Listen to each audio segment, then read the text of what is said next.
guys, my name's Kira, and recently I won Miss Canada 2017. I arrived in Montreal. I was trying to just put myself out there. Normally I'm really shy, and I just decided to forget that. Nobody knows that about me. Just wanted to get in the game and get in there and do things that I don't normally do. So the first part of it was a little bit of a video interview. They asked us what we were most excited for the week, and I can't remember my answer, but I said something like, I'm super excited for everything that comes my way, and I'm excited to take this opportunity and have fun. After that, we got to go have dinner in our rooms. It's very casual, which was nice. We had chicken and fries, I think. After the day and of having to meet everybody and be like, oh my god, are they gonna like me? Yeah, we got chicken and fries and I scarfed it down. It was pretty exciting. Food is always my favorite part. Weddings, food. Pageants, food. Life, food. Lunch, food. So we had about an hour to eat in our rooms, and then we went downstairs and did some rehearsal for the stage, and we had to wear our heels. I almost broke my ankle 7 times. It's fine, it's fine. It didn't happen, so that's all that matters. Day 2, we got ready in the morning and then went outside to our pink coach bus. It was kind of like an airplane on the inside. It had all these overhead compartments and wide aisles. I was like, yo, where am I? Am I on a bus or am I on a plane? Then we went to breakfast at Coco Loco. It was this breakfast bar type thing. First day I had crepes because we went there 2 days. I don't normally have breakfast, so this was exciting for me. After breakfast, we went to the spa, which is something I've never done in my life. It had these hot pools outside where you got to go in, but the temperatures were freezing. It was way up in a mountain. It was probably -20 at least. It was this net where a couple of girls and I went and sat on, and it was over a rapids underneath. It was a stream. I can't really say it was actual rapids, but it was stream waterfall with if you fell in it, it probably wouldn't have been fun. I'm scared of heights. So after we were all done at the spa, we went and got ready for dinner, which was at Le Fort in Montreal, or Laval. Laval maybe. It was nice. It was kind of a pizza bar type thing. It was American food. And after dinner there was live music.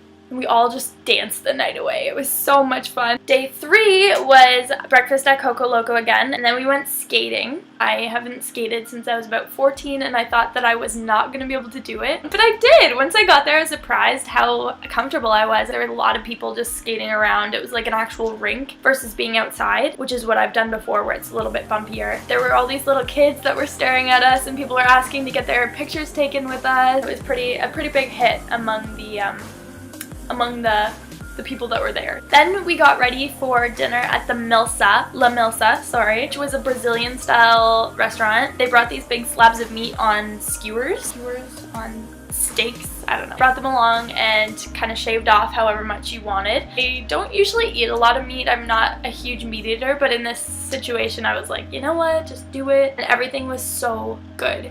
So good. And then there was music and dancing. Kind of. It's those girls, cabana girls or something, where they wear the big feathered hats and they do the dances. They go around the restaurant kind of following in a conga line, and it was so much fun. Day 4 was gala day. In the morning, we had to get up, get ready. There was breakfast in the lobby, at the lobby restaurant. We had to do our interviews. They called us room by room. There's 4 girls per room, and you got to go downstairs and wait. I am not normally nervous for interviews. I've always been pretty good at interviews, but this one I was exceptionally nervous for, and I shouldn't have been because it was just Shalom, who was Miss Teen 2016, and Annabelle, who was Miss Canada 2016. They were the interviewer judges, and they were super nice and so relaxing, and I shouldn't have been nervous, but I was, just because of the gravity of the situation. I was having my interview for Miss Canada.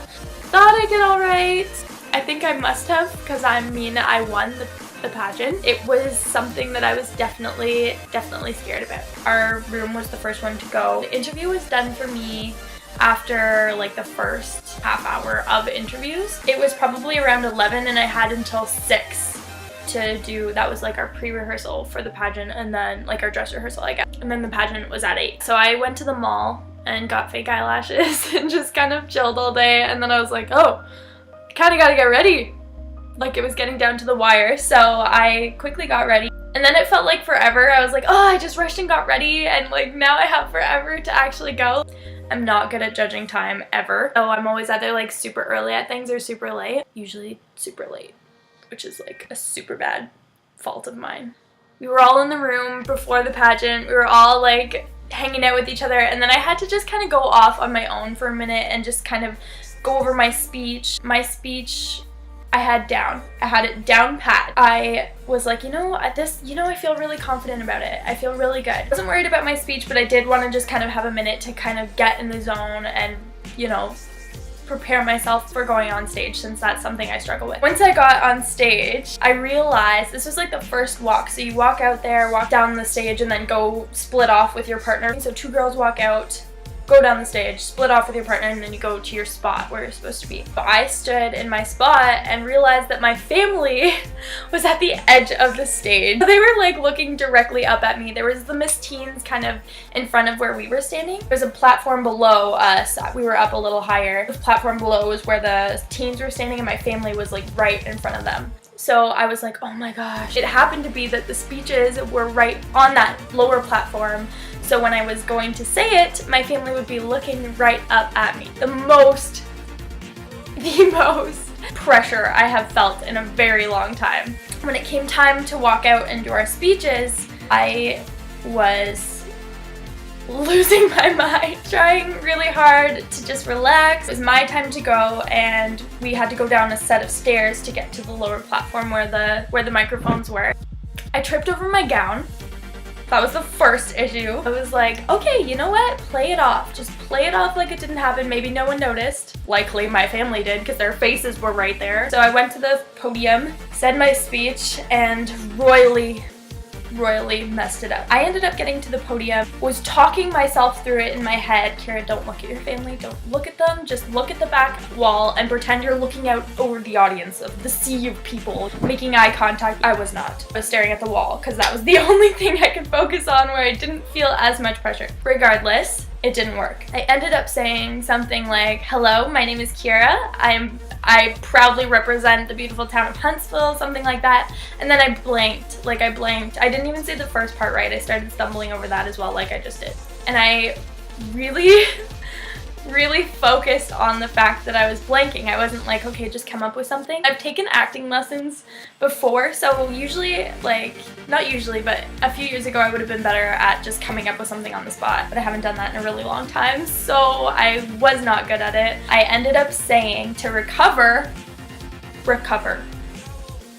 And I am passionate about the bright future of homelessness. Bright future of homelessness. That's what I said. Luckily, the judges were French speaking, so I don't think they caught what I said exactly. But I mean, you're judged throughout the week. You're judged on like who you are, and they see what you're like during the week. So I think that helped me a little bit. If that was the whole judging criteria, I would have failed miserably. So after the speech disaster, I had to go back to my spot on stage and stand there as the other girls did their speeches. I was one of the first misses to do it. So I think we were probably standing there for a good 10 minutes afterward. And I went through this weird concoction of emotion. At first I was like, you know what? It's okay. Like, laugh it off. It's fine. You made a mistake. You made it to the Miss Canada stage. So that's alone accomplishment. An accomplishment, I mean. I went through the disappointment phase, and then I went through the almost crying phase on stage. After we got off stage, the pressure kind of sunk in, and I just my emotions just came out. So I started crying pretty much as soon as we got off stage. But not because I knew I wasn't gonna win or thought I wasn't gonna win. It was because I had disappointed myself, because that was the one thing that I really wanted to do well on. So I cried backstage, and like the beautiful thing was that all the girls came up to me, like most of them came up to me and were like, it's okay, like don't worry, this is not the be all end all. The support system these girls brought was astonishing. I was so proud of all of them, and like I just couldn't believe that we're in a pageant, we're competing against each other, and they supported me, like fully, 100% genuinely supported me when I was down. They picked me up during the time of judgment. So that was really awesome to see. So we went back on stage, and this was the time to announce the top 5. I was like, no, you don't have to be nervous. Just be there and support the girls who are gonna win, because you're not. That's what I told myself. And I know that's bad and negative, but I was like, you really didn't do well on your speech. So this is it. Went out with a smile, but my nerves were gone because I was like, you're not gonna have to say the top 5 speech. You're not gonna have to like do all of that. You just have to stand there and look pretty. You're all done up in your gown and your hair and everything, so just stand there and own it. They said that they were going to announce the top 5 and went over that for the top 5 mystery question, they were going to have headphones on each girl. They all had the same mystery question, so they couldn't hear it. They would come out and put headphones on each person's ears with blaring music. So then they said my name for top 5. And I almost collapsed then and there. I just like went through the roof. Like, I'm getting nervous just thinking about it right now. I got to answer it first, which could be more nerve-wracking, but it was like, it ended up working out for me because I think I would have done worse if I had been standing there with the headphones on. At this point, I was like in a dither. Like, my head was just, what? Like, I looked at my family, who happened to be at the front, as mentioned, and I was like, I love you. I love you so much. I just remember mouthing that to my mom, like, I love you. Like, look it, I just got top 5 for Miss Canada. That's mind-blowing. I mean, it's great that I got that, but I didn't expect it at all. At that point, I was like, okay, well, I made it to top 5. Actually, it ended up being top 6 because everyone was so cool that they couldn't just pick 5. They had to pick another one. So I was so happy to be part of top 6 that it was just, I was on cloud 9 at this point. So then they kind of split the Miss Teen top 5 and the Miss top 6 off into separate areas of the stage. They had the 2 Miss come out, Miss Teen 2016 and Miss Canada 2016. And they said their final speech, had their final walk, and then Miss Teen 2017 was announced, and it was Madison. And Madison and I had been really close throughout the whole week, so I was in tears. I was just bawling my eyes out. I was crying, and I was like, compose yourself, you're still on stage, you're still being judged right now, just compose yourself. But I couldn't hold it back. My emotions got the best of me, as they did the whole night. I was so ecstatic. I think all of the girls who were in Miss Teen would have been an excellent Miss Teen Canada, but I had made really good friends with Madison, so I was really happy with the outcome. And then it was time to announce Miss Canada 2017. They announced the first and second runner-up. They called Lillian as third runner-up. I was like, wow, that's amazing. Like, I was so happy for her. They called first runner-up, which was Vanessa.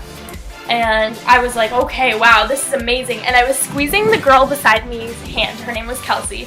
And I've made really good friends with her as well throughout the whole week. I was holding her hand and I was squeezing it. She was one of those people, who oozes confidence, just oozes it. You look at her and you're like, wow, I wish I could be like you.